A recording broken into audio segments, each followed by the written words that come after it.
नमस्कार. रंगकलाकार या चॅनलमध्ये आपले स्वागत आहे. ठरलं तर मगच्या आजच्या एपिसोडच्या सुरुवातीला सुभेदार मंडळी अर्जुन आणि सायली घरातून अचानक गायब झाल्याने त्यांना टोमणे मारत असतात. प्रतिमा सायलीची बाजू घेत तेव्हा तिला देखील पूर्ण आजी आणि कल्पना बोलून दाखवते. त्यामुळे अर्जुन असं वागत असल्याचे सर्वांना वाटते. प्रताप चिडूनच अर्जुनला फोन लावणार तेवढ्यात ते दोघेही तिथे पोहोचतात. त्यांच्या अचानक गायब होण्याचा जाब पूर्ण आजी विचारते. प्रतिमा प्रेमाने विचारते की इथे सगळे काळजी करत असताना तुम्ही सर्वांना सांगून जाणं गरजेचं होतं. तेव्हा अर्जुन सांगतो की मधुभाऊ खूप मोठ्या संकटात सापडले होते आणि त्यांना सुरक्षित ठेवणं गरजेचं होतं, म्हणून आम्ही कोणाला न सांगता निघून गेलो. मधुभाऊ मुळशीला आहेत हे समजल्याचं प्रियाने आधीच्या भागात भांगेच्या नशेत सायलीला सांगितलं असतं. तिच्या चुकीमुळे मधुभाऊ पळून जातात. याचा राग महिपतला येतो आणि तो तिला बांधून ठेवतो. नागराज आणि महिपत दोघेही तिच्यावर खूप चिडतात. ती रडून रडून विनवणी करते की तिने हे मुद्दाम केलेलं नाही.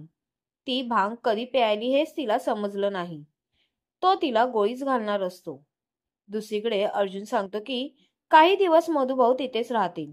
तेव्हा अर्जुनला सगळे विचारतात त्याने एकट्याने हा असा निर्णय कसा काय घेतला. अश्विनही म्हणतो की या घरात सगळे निर्णय चर्चा करून घेतले जातात. मधुभाऊंना सुभेदारांचे बोलण्याचे वाईट वाटल्याने ते तिथून जायला निघतात. तेव्हा सायली सर्वांना समजावते.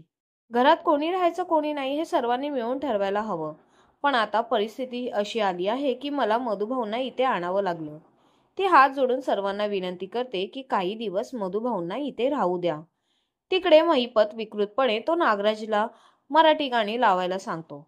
गाण्याच्या प्रत्येक ओळीनंतर तो प्रियाला एक गोळी घालणार असं तो सांगतो. नाचत नाचतच तो गोळ्या घालू लागतो. 5 वेळा त्याची गोळी चुकीच्या ठिकाणी लागते. 6व्यांदा नागराजला त्याला अडवतो. ती रविराजची लेक आहे. पोलीस मागे लागतील.